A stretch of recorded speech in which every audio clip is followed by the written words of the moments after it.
Bueno, eso parece ser una buena noticia, ¿no? Porque el índice de inflación se redujo, ¿no?, a los niveles o a los rangos meta, que es básicamente este indicador para medir cómo está de acuerdo al consumo, ¿no?, y a los precios de algunos productos. Para hablar de esto en extenso, ver proyecciones y cuál va a ser el impacto en el día a día de todos, estamos justamente con Paola Herrera. Ella es, además de analista del IP, economista. ¿Cómo le va? Está muy bien, muchas gracias por tenerme en el programa. Bueno, que la inflación se haya reducido en poco más de un punto, de 3.29 a 2%, ¿qué nos está marcando? Es una buena noticia, pero ¿cuál es el impacto inmediato?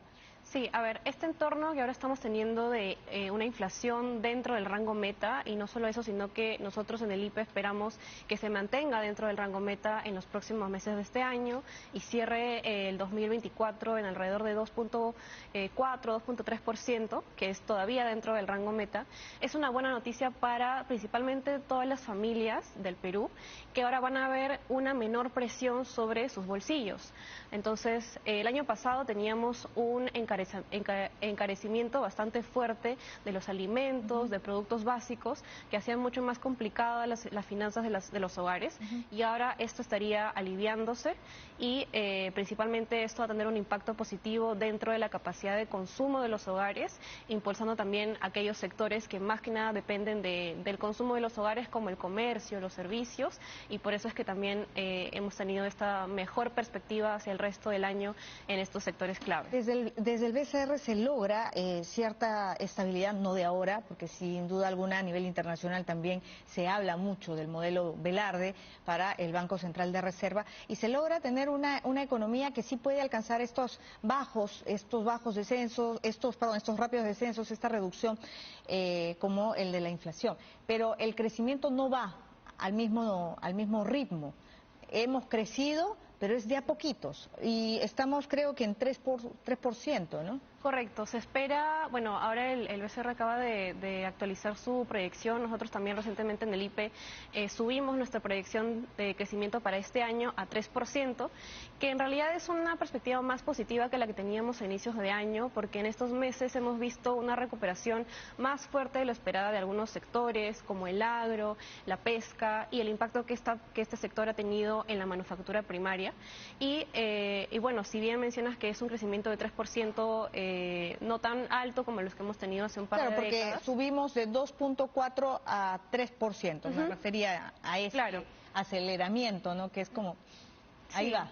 Y sobre todo considerando que la gran mayoría del crecimiento de muchos sectores que tengamos este año es principalmente un rebote respecto al año pasado, en el que tuvimos una caída tremenda de la inversión privada, de la actividad agrícola y de la pesca, por todos estos factores, por un lado climáticos, en el caso de la agricultura y de la pesca, y por los factores de inestabilidad política que afectaron a la inversión privada. Claro, ahora, si bien es cierto, la inflación impacta directamente en el bolsillo, porque es el consumo, ¿verdad?, tiene que ver con los precios, el crecimiento, ¿dónde impacta directamente?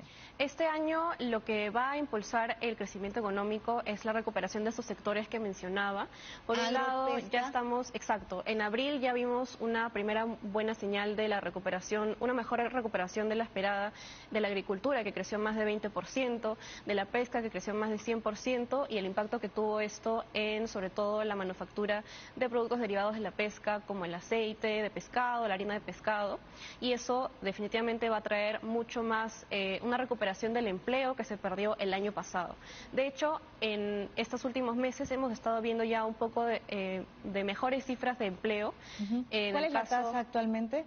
La tasa de desempleo a nivel nacional, digamos, en el Perú todavía es relativamente baja, pero lo que más había estado preocupando es que los empleos que se habían perdido estaban en el agro, que es un sector donde muchas familias, digamos, dependen de la agricultura familiar, la agricultura de subsistencia, y que el año pasado, por verse afectados por los fenómenos climáticos, muchos de ellos, digamos, perdieron sus ingresos y perdieron incluso hasta la capacidad de poder abastecerse de alimentos ellos mismos. Este año, ¿en cuánto está en porcentaje la tasa de desempleo?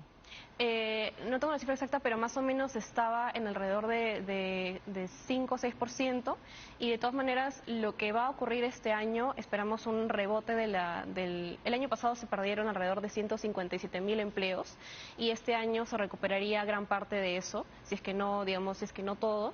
El empleo más o menos crecería principalmente en esos sectores de agricultura, en esos sectores de construcción, que también han venido teniendo un entorno más positivo este año, principalmente como efecto rebote, pero ahora que tenemos un entorno donde la confianza empresarial ha ido mejorando, en el último mes, en mayo, regresó al terreno pesimista, pero seguimos teniendo un nivel de confianza empresarial muchísimo mejor que lo que teníamos el año pasado o el 2022, dentro de toda esta crisis política que teníamos. Está muy relacionado también al contexto político. Exacto. Sí. ¿No? Y a eso quería ir.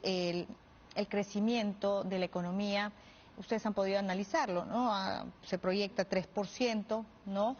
¿De qué depende el crecimiento? ¿Por qué no crecemos más o por qué habíamos dejado de crecer? Correcto. Ya viene, digamos, esta pérdida de capacidad para crecer económicamente ya viene de varios años. Hace 10 años, digamos, o hace 20 años podíamos crecer a más de 6, 7%. Luego, antes de la pandemia ya crecíamos menos, a 3, 2%. Y esta pérdida de capacidad para crecer se debe principalmente a una pérdida en la productividad de los factores que tenemos en el país, ya sea la mano de obra, ya sea el capital. Hemos perdido esta eficiencia para poder aprovechar nuestros factores, y si lo comparamos a nivel internacional, hay cálculos que realizan instituciones internacionales. Respecto a la prepandemia, hemos perdido entre los países de América Latina somos los que más hemos perdido esta productividad, que es la que se conoce como la eficiencia para poder aprovechar nuestros factores y crecer. Y eso está muy ligado... ¿Motivado por o ligado a? Está muy ligado a, primero, problemas en el mercado laboral. Tenemos que, después de la pandemia, actualmente...